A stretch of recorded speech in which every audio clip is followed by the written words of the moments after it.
मफसली टका तोर भारी स्टाइली देखिला दिन ताते मो परनी भूली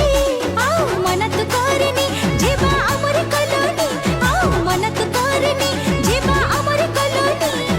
देखिबो हम कटर हम स्टाइली मो पापा कहथिले तते देखबे बोली मो पापा कहथिले तते देखबे बोली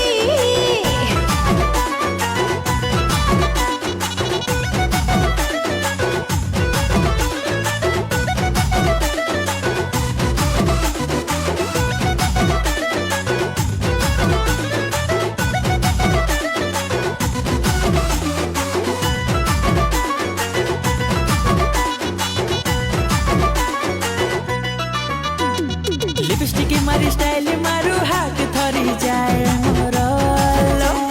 मन कथा तते कहबे बोली के लागो थाए मते डर